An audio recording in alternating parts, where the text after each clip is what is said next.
Okay, here is I finally got around to doing a video of my Workmaster 75 like I said I would in my first video I posted on YouTube. This is a 100-hour review video.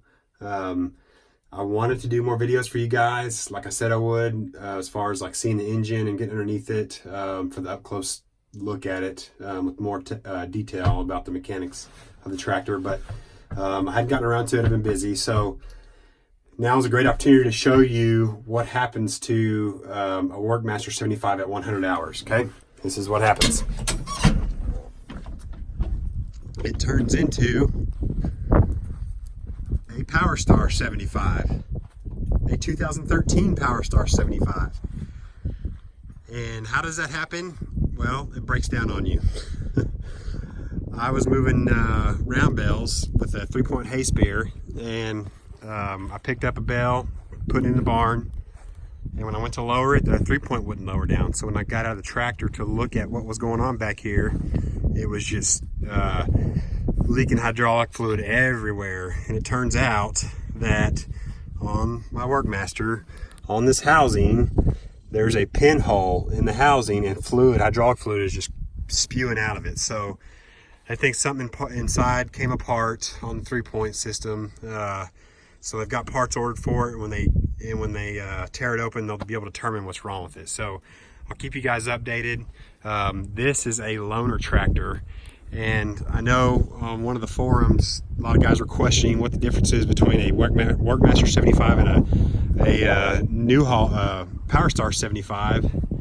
And I thought, well, man, this is a great opportunity to do a comparison of the two. Now, first of all, I apologize for the wind because I'm outside. It's a windy day, but these tractors, I know this is a 2013, but from what I can tell, the newer ones are kind of similar to this one as far as interior layout. But this thing is almost identical to the Workmaster 75 as far as wheelbase length, wheelbase width, the tire size. They all seem the same. The only thing that's different on the outside is the front loader is different. This front end loader is a little bit bigger, but the hood on this Powerstar is longer, and it on the Workmaster it slants down a little farther back to the tractor. And the reason being, this is a 4-cylinder diesel versus the Workmaster has a 3-cylinder diesel. Power wise, they feel about the same. They're both 75 horsepower. Lower lift capacity, this one seems like it has a little more lift capacity. However, the rear tires on this tractor do have fluid in them. So I picked up a 330-gallon water tote, no problem with this tractor. And with the Workmaster 75, the ass end wants to come off the ground, so I have to put either a mower or some kind of weight on the back of mine because I don't have the rear tires ballast. It picks it up just fine. The loader can handle the same amount of water in the water tote, but it's just not balanced correctly with ballast, tire ballast. And so anyways, I thought I would show you guys, you know, my first video I've ever posted on YouTube was an up-close look of the Workmaster. So this one, I guess I can do an up-close, not as detailed, but and like I said, the newer Powerstars are pretty close to this layout interior-wise. The Workmaster has got one solid door. As you can see, this one's got a pillar here with a rounded glass. These side windows open up, which is kind of nice to get airflow in if you don't want to run the AC. But the width of the tractor, the width of the cab and the length all seem about the same. It almost feels like the same amount of room, you know, arm length and when you spread your legs out, when you stretch your legs out. But the way they have this plastic designed, it kind of hugs the glass a little more, and it's a little bit less plastic, I guess is what I'm trying to say. So it feels a little roomier. And the way they have the controls laid out in the Powerstar is just a little bit more convenient. They have the PTO lever on this side, which is nice. Your joystick and your shifter, you can literally rest your elbow on the armrest, and I'm 6'2", and you can reach this joystick comfortably. I mean, you can literally lean back in the chair, in the seat, and operate your loader. and then you can make your shifts smoothly. The Workmaster, the gear shifter is about the same position. It's comfortable to reach. However, the joystick for the loader, I've got to stretch my arm out. So that's one of the big differences of the Powerstar. And also, I'm not sure, I think the new ones are still set up the same. I'll have to double check, but the AC vents, all the AC vents in the Powerstar, and again, this is a 2013. I'll have to double check the newer ones, but they're all on the dash.